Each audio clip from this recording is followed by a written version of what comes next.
அம்மா இன்னைக்கு என்ன சமையல்னு பார்க்கலாமா? பார்க்கலாம் வாப்பா. அதுக்கு முன்னாடி செல்ல பிள்ளை சால்வி சேனலை சப்ஸ்கிரைப் பண்ணிக்கிறங்க, லைக் பண்ணுங்கள், கமெண்ட் பண்ணுங்கள், நல்லா பேசுங்க, அப்புறம் ஹைப் பண்ணுங்கள். வாங்க வீடியோக்குள்ளே போய் பார்க்கலாம். சரி, முதல்ல சோறு போட்டுடலாமா? சின்ன கரண்டியாக எடுத்துட்டேன் அம்மா, அதனால தான் அது கொஞ்சம் கொஞ்சமாக வருது. சிக்கனில் குழம்பு வச்சுருக்கிறேன்.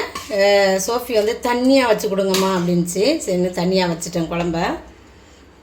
இருந்த மீதி சிக்கன்லாம் போட்டு குழம்பு வச்சாச்சு. சிக்கன் சாலட் செஞ்சுருந்தோம், அதனால் மீதி சிக்கன் இதெல்லாம். அப்புறம் அதான் சிக்கன் சாலட் செம்ம டேஸ்ட்டாக இருக்குப்பா. செஞ்சு சாப்பிட்டு பாருங்கள். நம்மளுடைய அந்த மயோனஸில் வரும் அந்த மயோனஸ் வந்து செஞ்ச மயோனஸ் இருக்கு இல்லையா அன்றைக்கி, அதோட இந்த சிக்கன் போட்டு சாலட் மாதிரி நல்லா சூப்பராக இருக்குது. டேஸ்ட்டெல்லாம் செஞ்சு சாப்பிட்டு பாருங்கள் நீங்களும். அருமையான சிக்கன் சாலடோட சிக்கன் குழம்போட இன்றைக்கி லஞ்சு முடிச்சாச்சு. இன்றைக்கி பிறந்த நாள் திரும்ப நாள் கொண்டாடுற எல்லாருக்கும் வாழ்த்துக்கள் சொல்கிறேன், ப்ரேயர் பண்ணிக்கிறேன். எல்லோரும் சந்தோஷமாக இருங்க. நாளைக்கு என்ன சமையல்னு நம்ம அடுத்த வீடியோவில் பார்க்கலாம். பாய் பாய்.